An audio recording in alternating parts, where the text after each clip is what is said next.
Kia ora, talofa lava, mahalolele, mabuhay, sawadee-kap, namaste, ni hao, salam. Greetings to NDU members, wherever you are. Greetings to all other union members. It's great to see so many people here today, and this is a message that this government cannot ignore. From what you have heard today and from the other speakers, one thing is clear. This national government hates workers. I want to talk to you about two more of the changes that they're trying to make. The first is regarding access, regarding your right to access your union officials on your job. At the moment, if you want to ring us up and get us to come along, we can just come in, sign the book and come and see you.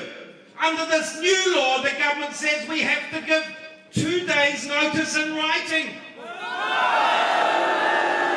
And then the company can decide, even send us a letter then saying, sorry, no. I mean, half of you probably complain that you never see enough of your union organiser anyway. But under this system, they'll still be writing letters to your boss to even try and get on the job to see you. And the worst thing of all is who is there to police your collective agreement? It's not the police. It's not the Labour Department. The people with the power under our law to police and uphold your collective agreement is the union and its officials, and now they're going to lock us out of your workplace. It's just like, in some ways, the police now having to get permission to arrest a criminal.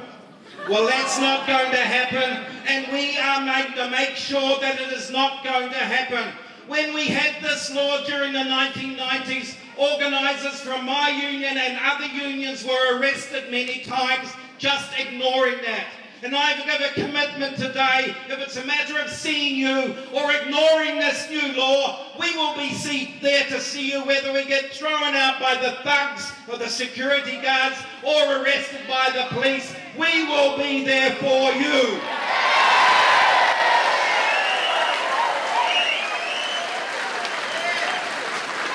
The other part of the law that they say they're dealing with is communication. They are saying that it's not fair that the boss can't bypass or is not able to bypass the union and talk to you directly during negotiations. We think it's fair. You elected us, you elected your delegates to negotiate your wage and conditions. Why should the boss go scurrying around the back door like the rats that half of them are and try to talk to you? Now, we had a situation a couple of years ago where our union was a bit naughty. We were getting nowhere with farmers in our collective agreement, so we took a few carloads around to the owner's house of farmers to talk to them about the collective agreement. Well, we were told off, that's very bad, you shouldn't do that, you should only communicate with the person at the table that represents farmers. Well, Mr. Farmer, whoever you are, and Mr. Progressive and Mr. Foodstuffs, if you are going to talk to our members directly, we are going to talk to your owners. We are going to talk to your shareholders. We will even go to their houses and tell them about what we think of their piss-poor offers if they make piss-poor offers for them. The last thing I wanted to talk about was the way that this process has been done by the government. The NDU has held meetings such as this just with our own members. We've had 4,000 members protesting against the law as it is. We have had workers making submissions to the new law. 1,400 submissions from our union, and we know with other unions making many more submissions. And 20 of those made oral submissions.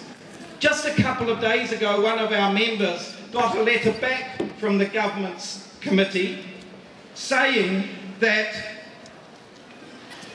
she said that the committee consider your submission at a meeting on the 6th of October and decided that your comments were offensive and therefore did not receive your submission.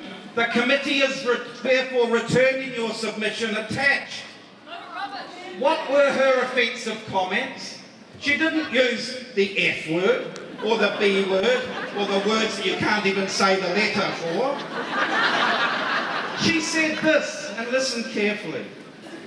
Can we put John Key on a 90-day trial and sack him after the 18 months?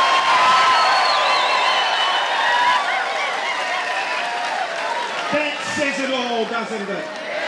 If that is offensive, how can the government pass a law so we have a 90-day trial and it's offensive if they have to go on a 90-day trial?